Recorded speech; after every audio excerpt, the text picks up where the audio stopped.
military, and 3 tribal nations, Spokane, Colville, and Yakima. I'll be leaving from here to actually meet with leadership from the Colville Nation, so that we understand that this fire is impacting many, many communities across our state, and that's why that request includes those 6 counties and those 3 tribes. And just to reiterate what I think I mentioned yesterday, the type of direct federal assistance would include search and rescue, debris removal, medical supplies and assistance, temporary sheltering, emergency power. So, for example, generators. Those are the types of direct assistance that we're requesting from the federal government for those jurisdictions and those tribes. Thank you very much. And I'm going to turn, I believe, to Mayor Brown. And the mayor, is just truly appreciate her leadership during an extraordinarily challenging time for her city. Mayor Brown. Thanks. I'm going to stand here. Thank you, Governor. I have basically three words for everybody. It's gratitude, it's patience, and it's hope. So gratitude. I am being pinged constantly. I just want everyone in this room, out of the room, the people of this region really understand and appreciate what you're doing. You're putting your lives on the line. You're working day and night. You're coordinating at the EOCs. You're providing relief, and that is something we will never forget, and we are very, very grateful for. So thank you. Thank you to the governor for being here, and our Commissioner of Public Lands. Thank you in particular for the cooperation.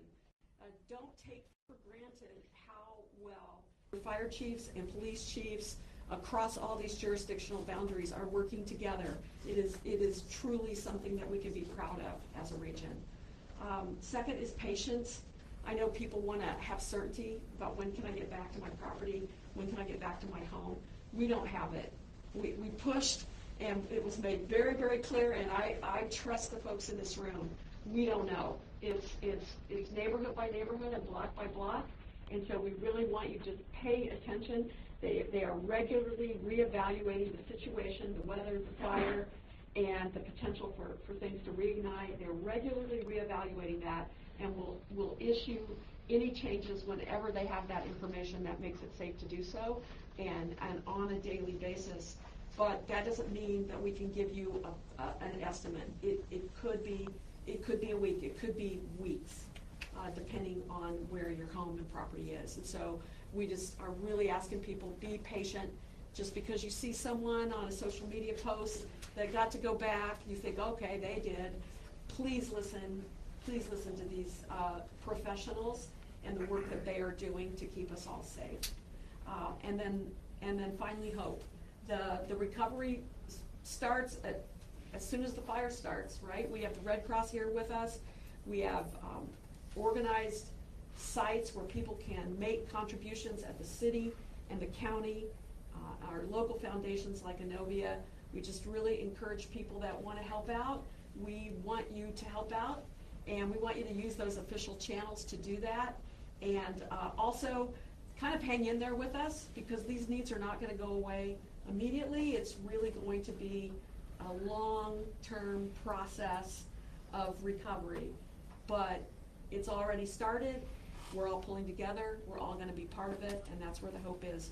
And I just want to thank you, Governor, for the leadership that's been provided, and honestly for the leadership of every single individual in this room.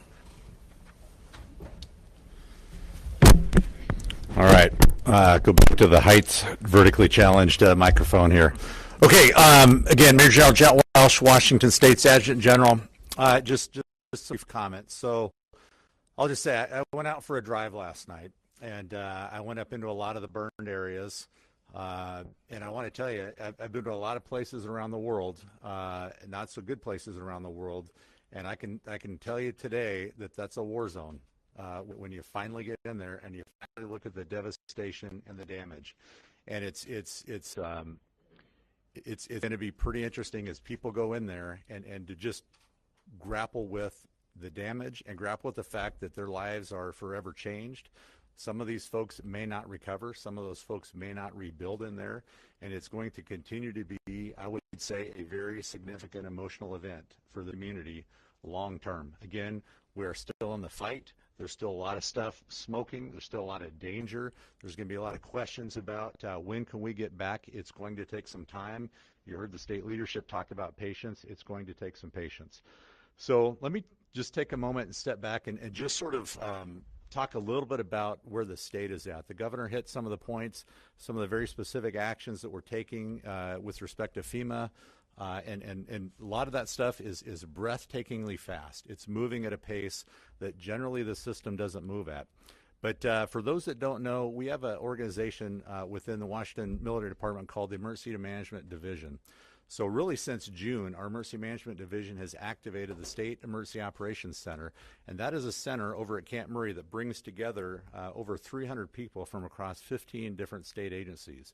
That system has been activated really since June, and it's only because it started from a pretty good jog pace that it's able to get in and help adjudicate these resources. At the National Guard level, we have the Joint Operations Center at Camp Murray. That's the nerve center, bringing in all of our National Guard team that helps us plan and forward deploy all the National Guard folks that are out there. And these are folks that you're not necessarily seeing in Spokane. They're the 3 helicopters that are up in Deer Park. It's the 110 firefighters that are out on the Little Giant Fire in Plain. It's the 2 additional helicopters. As we scrubbed our entire list of aviation assets, we freed up an additional CH-47, a twin rotor helicopter that dumps a lot of water at once, and another UH-60 Blackhawk helicopter to be staged out of the Wenatchee area. Again, I want to make sure, yes, we are focused on Spokane, but we are also focused on the number of other complex issues and catastrophes occurring across the state of Washington. I'm going to close with this. The Washington National Guard still has resources available for tasking in the Spokane area. So again, to the community members, to the elected leaders here, to the officials here, use us. We are in, put us in, Coach. We've got a lot of things we can do, but we have to wait until we're asked. The last thing you want in this community is the National Guard rolling around uninvited. So please ask us, and we're ready to chip in and continue to help this community recover. Thank you, and I'm followed by the county leadership.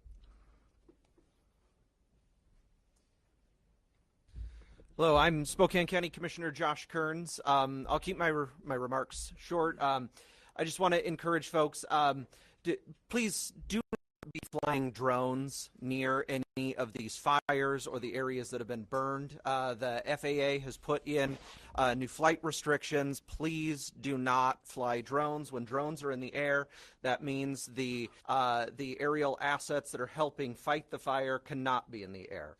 Please do not fly drones. Also, please respect the evacuation areas. Those are in place for your safety.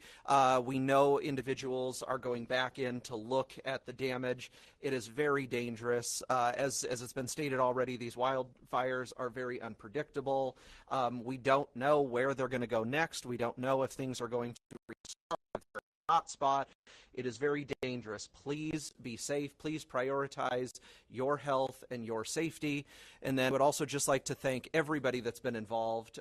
Thank you to all of our first responders, our law enforcement, our firefighters, those that are come to our area to help put out these fires. Big shout out to the Red Cross and the Public Facilities District for opening up the convention center for the evacuation center. I am told they still have capacity at the convention center. They can flex that space up to 120,000 square feet if needed. So please, if you know folks that need to access that, tell them there is capacity and the convention center is still open for those needs. Thank you. Okay, folks, we have just a few minutes for questions. The governor's on an extremely tight schedule, so we have just about 5-10 minutes for questions. Governor, you mentioned that those resources from FEMA are on the way. What are they, and how do you think they will help at this point? Yeah, so I believe I listed the type of things that we are requesting, right? Search and rescue, debris removal, sheltering for housing, right, on a short-term basis. So at the 9 a.m. call, when I received a briefing from that, FEMA made it clear they weren't waiting for the approval because it takes some time to logistically get those resources here. They've already started that process to literally move those resources to Washington State, presumably pending an approval, obviously. So we anticipate that that will be approved. A similar request was granted for the flood situation we had in December, but what I appreciate is the federal government's not waiting around for the logistics of getting it approved, they're literally moving those resources in. And so we made a broad request for everything we heard from local jurisdictions of what they need. So what we put into that request is based completely on what we hear from local leadership. Here's what we need, Governor, to request from the federal government. That's what goes into our request. And that request was made yesterday, I think I was on a call with them at like 1:30 yesterday afternoon. And so they have all the information they need. And just want to emphasize, we appreciate how quickly FEMA has moved so far. I think the general reference, it's fast, and we're hoping for an approval very soon. Do you have an update on how many people are unaccounted for, or do you feel like you still? I'm going to turn to the local folks on that. I'm so sorry. Sorry about that. Oh, jeez.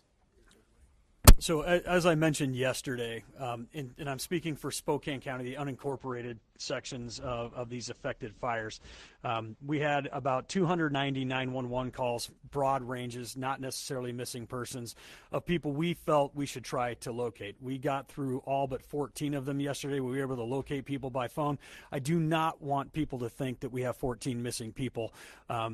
These are people who may have called for help or for help evacuating, and many of them likely did get evacuated.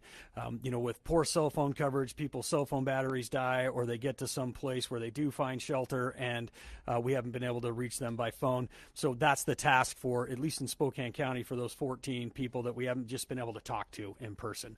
So I don't want to qualify them as missing people. They're people we're just trying to confirm are fine.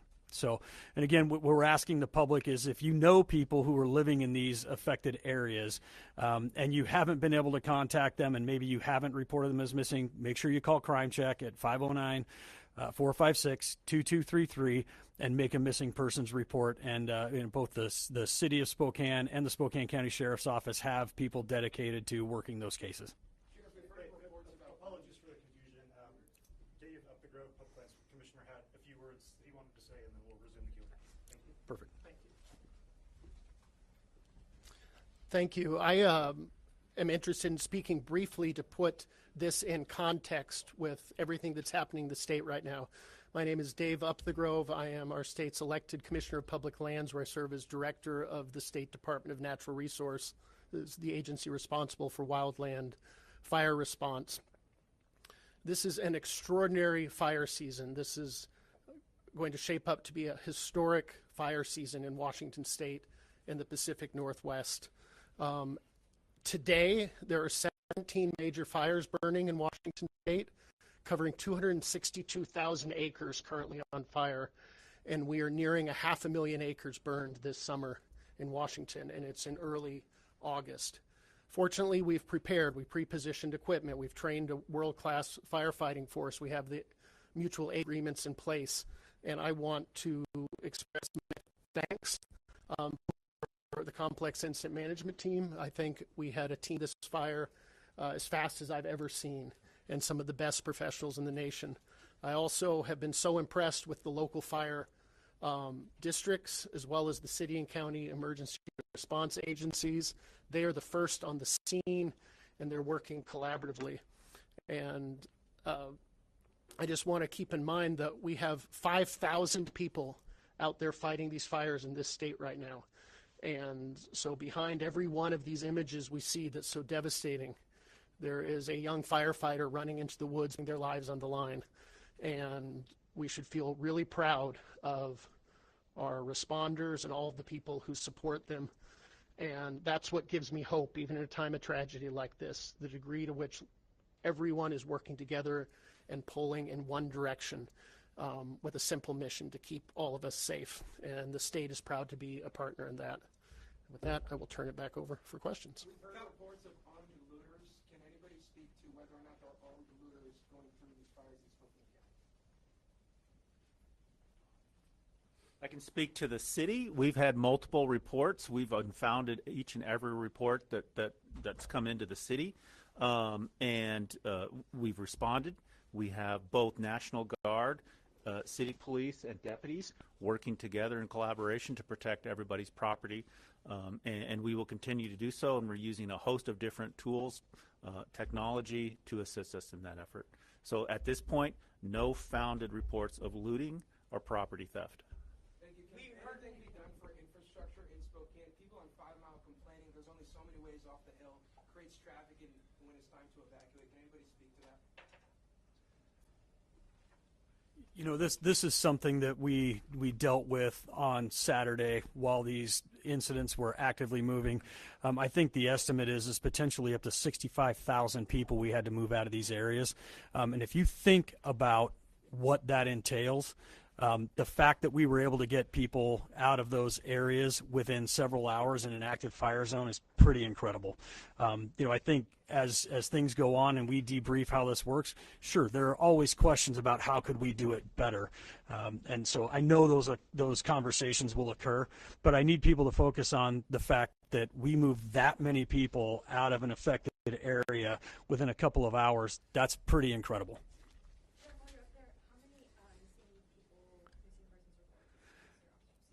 Okay, I don't know how many specific missing persons reports have come in. I just know that we had 290 various types of 911 calls that we proactively said these might be people we need to start looking for and get eyes on. I have not had an update since yesterday about how many actual missing person reports have come in. To be on the chief's coattails about the looting. We have had reports of looters. We did make an arrest late Saturday afternoon, but not for looting. It was people who were suspicious. They had no reason to be up in the area. They had active arrest warrants, so they were taken into custody, but it was not for looting, and we have no reports of any armed looters that I'm aware of. So. Was that on Francis? We heard reports of people being arrested on Francis. I don't believe that arrest was on Francis, no.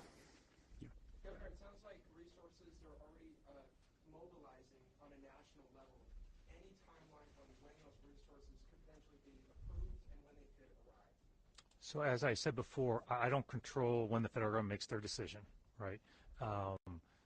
So that could be today, it could be tomorrow, right? I can't give you a specific answer because I don't make that decision. What I can say is, and this is based on previous experience with the historic flooding we had, we went through a very similar experience of making the request, is I can only be thankful for how quickly FEMA has responded, how quickly they met with me, how quickly they took in the request. There's a lot that goes into this, just want to be clear. And having that meeting this morning where they're already moving resources into the state, it's my understanding some resources are literally already in the state. I don't have more details on that yet. I'll need to have another call with my team to get that. But my understanding is things are staged here literally in Washington State already on many of the resources I've talked about. So it's up to the federal government. But from President Trump to Secretary Mullen to FEMA, we've had only productive conversations and responsive conversations. And so I'm very optimistic that they will grant it and hopefully very soon. Thanks. Yep.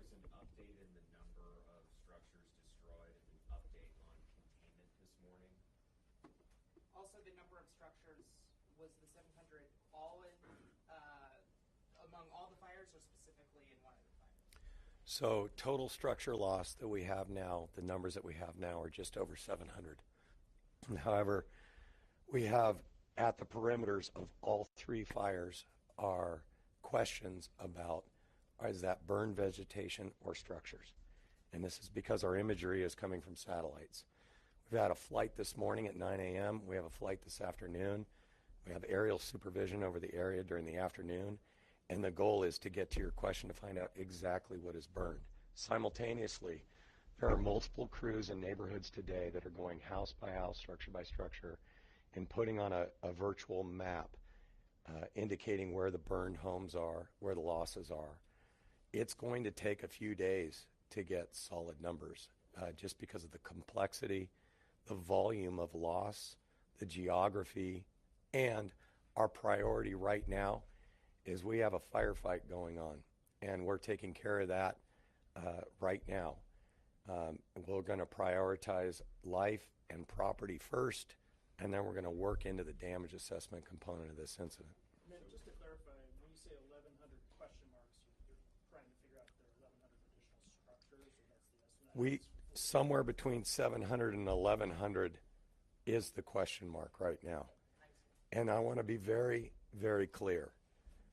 These numbers are preliminary, and this is a complicated, complex process of determining total structure loss. And so as part of that, we are very vague with purpose until we can figure out exactly what's done. To us, the right way to do this is with boots on the ground that are actually looking at every single building, outbuilding, shop, home, commercial structure to validate the total numbers. Can you speak to what you are seeing here and how that compares to what you've dealt with in California and anything that is overlapping that has helped you in your response here? Yeah. Unfortunately, California has been an area where we've seen enormous destruction by wind-driven urban interface fires that turn into urban conflagrations. And that's what we witnessed here. Not uncommon, unfortunately, in the last few years. What I do see that has been extraordinarily helpful to this incident is the level of cooperation and coordination that already exists on the ground. And that our team was notified of this incident at 3:00 just 2 days ago. And we were here within 4 hours. We were in Northern Oregon. And the ability for the machine to move at that rate is really unprecedented. As part of that, the resources that we need, the cooperation that we need to be effective has all been present. And so that is it's a similarity to what we see in California. It's certainly a similarity to what we've experienced here. As I said in my first opening statement, the level of cooperation, coordination has been unprecedented in this community. Where can people who need help right now, money right now? If folks have evacuated from their home, they should seek shelter at one of the many shelters across the state of Washington, specifically here in Spokane. That is at the Spokane Convention Center, where the Red Cross is working with many partners to make sure that people have their immediate needs tended to. So a safe roof over their head, warm meals in their belly, health and mental health support. And right now it really is about making sure that people have a safe place to go, and we'll be layering in additional resources as we move forward and assess the very specific needs. There are a lot of people who want to help but don't have the money to do so. What can they do? Sure. Well, we're not the only organization in town, but we are an organization that loves volunteers. So redcross.org and volunteer or donate blood. Governor, I have a long-term housing question. Can I just add something to that? We are also, we have the Second Harvest Food can take non-perishable food and also volunteers. Also, we welcome, if people have cash donations to make, we welcome that. The county, Novia Foundation, the city website, please utilize trusted resources for that.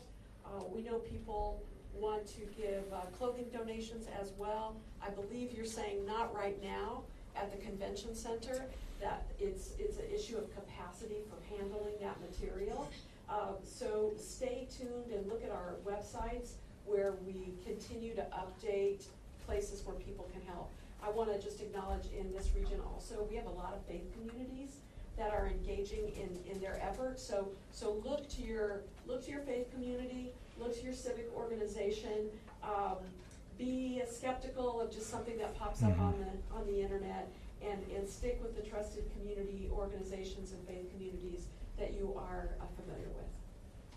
Question about, obviously, Washington has been in a housing shortage. Now we're talking hundreds of homes lost.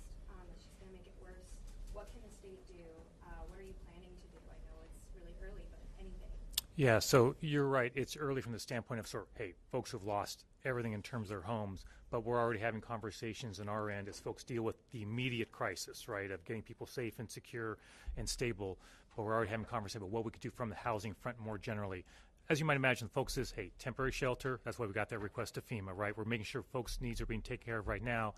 But one thing that, on the scale of this one, of what seems to be hundreds and hundreds of homes and neighborhoods a very short distance from here, yes, of course, the state will be doing everything we can to be a partner with folks at the local level as well, from nonprofits, from private partners, to see what we can do to help folks who literally will have to rebuild.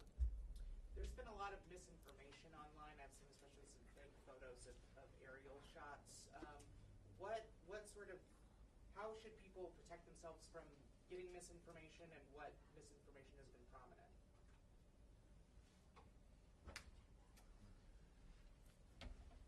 Well, it's interesting, and it's just like any information we consume online.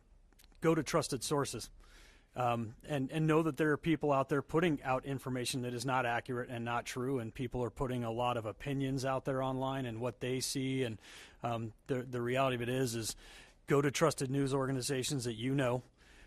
Look to official media channels like websites from the county, the city, the state, the federal government. We are going to give you information that is accurate and true. There is a lot of speculation about any number of things that you'll see online, and you should probably be suspicious of a lot of it. And if it's too good to be true or sparks significant emotion, it's probably not accurate. I'll be honest, I have stayed offline for 3 or 4 days, and as a general rule. Do we know anything about the cause of any of these fires? Do we know if they were human started? I can say that we are investigating the cause and origin of all of these fires, and we are actively investigating those at this time. Again, we have no known or reported fatalities in this incident, which is great, and we hope it stays that way.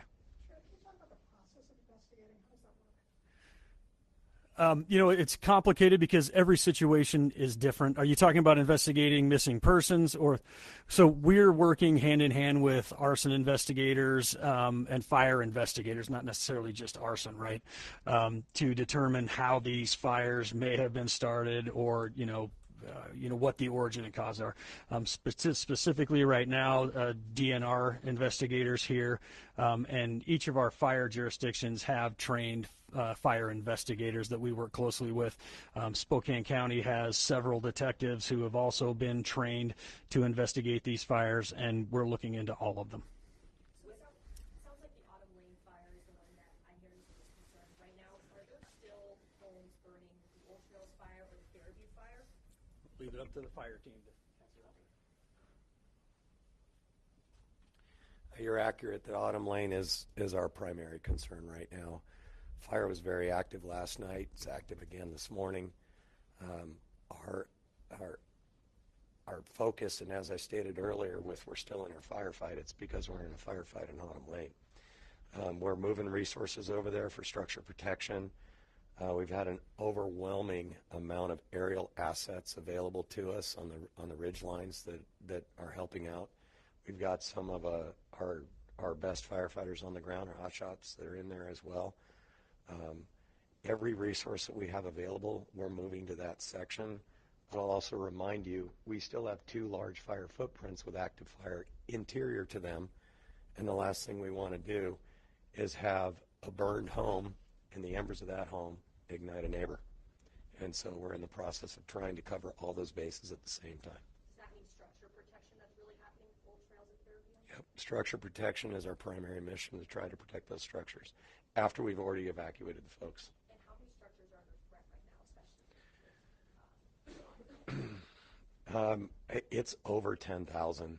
It's in the tens of thousands that are threatened. Now that's a big box, but we operate in large boxes for safety, and it also gives us ample opportunity for planning purposes as we're looking out 3, 4, 5 days ahead. With the structures that have burned, the 700, is there any breakdown between the 3 different fires or areas where that has happened? I think not specifically right now, but we all know that the primary driver of that fire was the initial fire that came off the hill. We've been able to get into some of those neighborhoods, but we've got our focus has really been this active firefight that's occurred all over the landscape, specifically in Autumn Acres. Any idea how many evacuees there are right now? Is it 60,000 or more?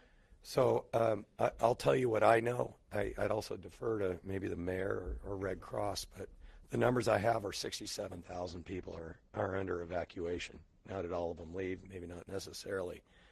But to the sheriff's point, a Herculean effort occurred the other day with 60,000 people being moved without injury. That is phenomenal. That is phenomenal. Could you rank the fires from worst to least worst, just your perspective? And then also, was there any like pre-treatment work done on any of those fire start locations? Won't be able to answer the second part of your question, but to the first part, they're all bad. I'm not going to rank them. People have lost their homes. They've lost their livelihoods. They've lost family memories. And whether you're in one fire or the other, it really doesn't matter.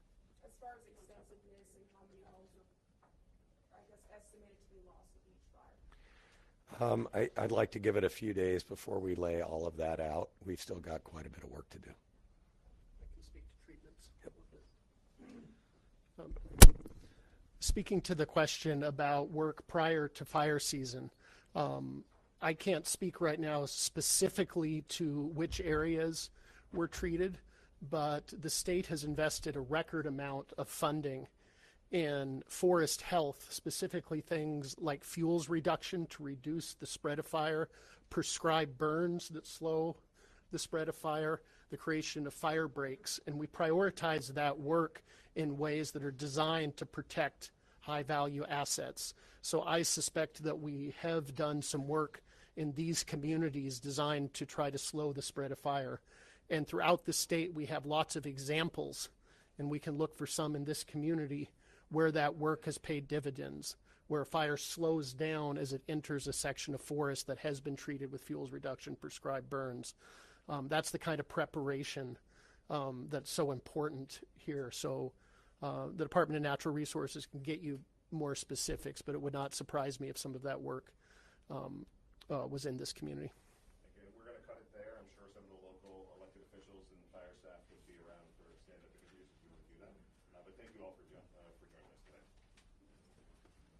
Well, looks like you finally got rid of Doug Bleeker. He's retiring. Yes. I didn't get rid of him. Yeah.